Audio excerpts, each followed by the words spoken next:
Home and away win today for Arsenal. How do you feel about the game? How do you want me to feel? I don't know. Maybe mixed feelings. No, as a fan, how do you want me to feel? Fulfilled. Well, I feel great. I feel fantabulous. I feel awesome. I feel spectacular. How else do you want me to feel? I told you that we are going to demolish these people home and away. These people are not our match. They are not our match. You know, see, Arsenal playing against the whole world is not a new thing. We have been doing this before.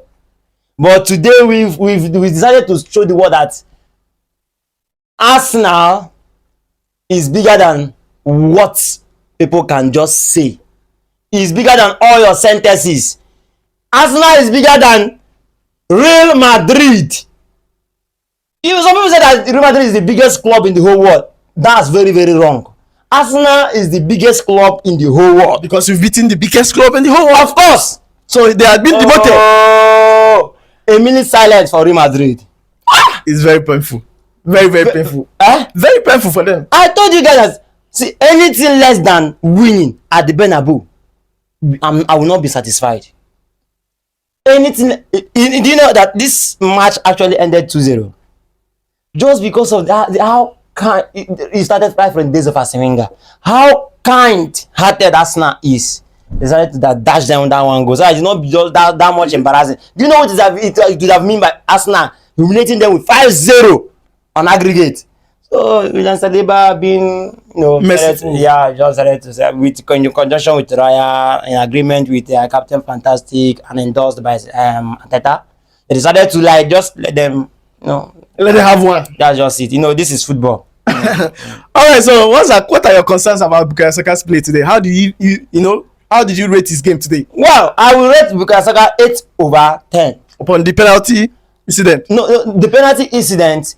Even before when Captain Fantastic handed that ball over to Saka. Bukayo. Yeah, I was like, Saka is not that kind of player that hits his penalty hard. For me, as a fan, as a football lover, generally, I don't like set of players that don't hit it hard. I was like gunning for someone like Declan Rice to come hit it so hard. Even though Odega would have taken that penalty, I wouldn't have been satisfied. But that is penalty. It's just personal decision, and so let me just say it's just that kind of ill luck. He missed, but he was able, being the star boy he was able to redeem himself. Well, yes. that was awesome. That was awesome. And secondly, I want you to highlight on how you played Madrid today, because you don't really allow them to get into your 18. You locked almost all of them out of your 18. Getting into your 18 is submitting the ball towards Arsenal team, Arsenal players. That's a very good tactical formation Arteta used. That's how brilliant Arteta can get at times. Sometimes what Arteta has just been Arteta was just what he did to Madrid was he fooled Madrid.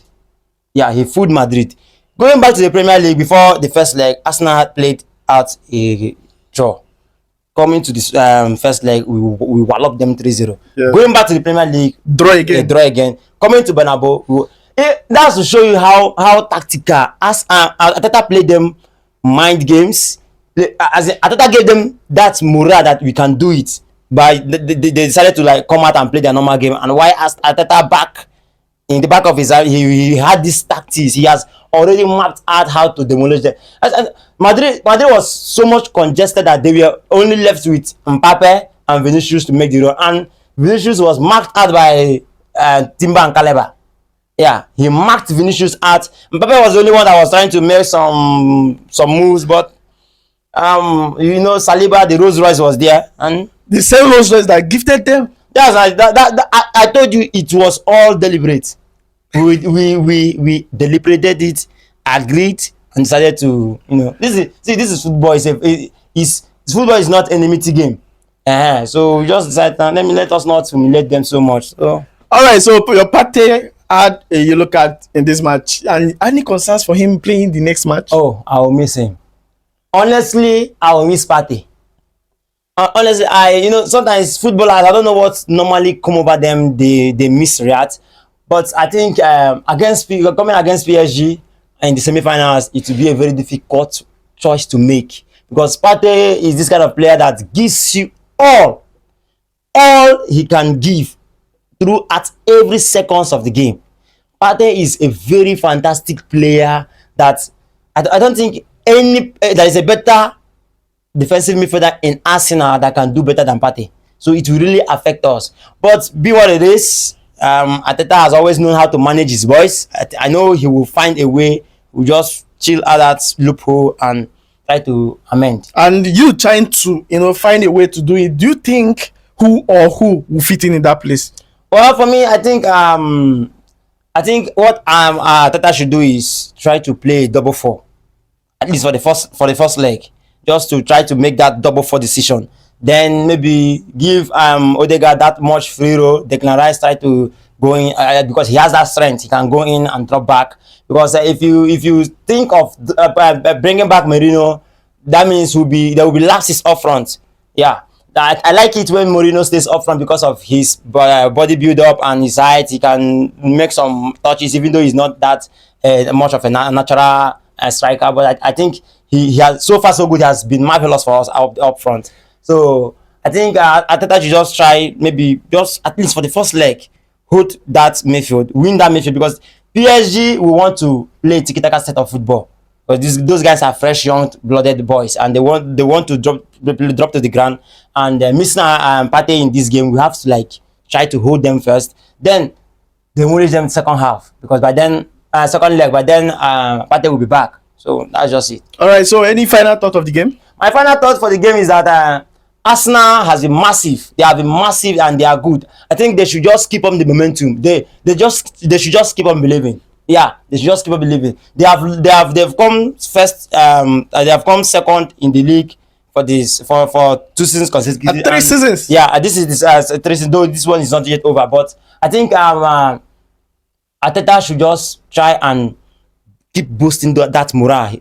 If there is any food, if there is any drink that he keeps giving to these boys when it comes to Champions League football, he should just keep on giving it to them. And I know that Champions League come this season, at the end of the season, Arsenal will lift the only trophy eluding them as a football club. All right, but do you think if Kai Havertz was around, do you think you guys would be able to beat Real Madrid?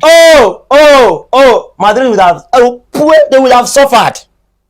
Madrid would have been crying by now. So if Kai Havertz would have given more. Madrid for don't they cry by now. See that positioning, that ability to position at the right time. Madrid for don't they now for first like that match. Forget those things where team they catch. Now by now they for not even one play second leg. See that way they cover. They for not even get my cover. Well, say Merino, they come back, they hit midfield. That's why your midfield is locked. So Havertz cannot do that same work. Then that's what I tell you. That's how you have to know about a coach that is very, very tactical. When Kai Havertz was around, we were still playing and we are winning our matches. Yeah, but it's easy for them to trespass your midfield.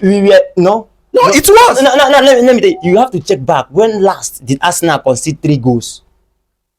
Arsenal is the only current Premier League team that has not conceded 3 goals in a match for long. Go and check it. Yeah. Even the so-called people that have been taking the leagues from us, they do concede 3 goals. So this is what Arsenal has been doing. Arteta has been able to find out strategies, second options to play each game after game. And like he said, we don't talk on the microphones, we talk on the pitch. All right. Thank you so much for your time. Thank you. Thank you.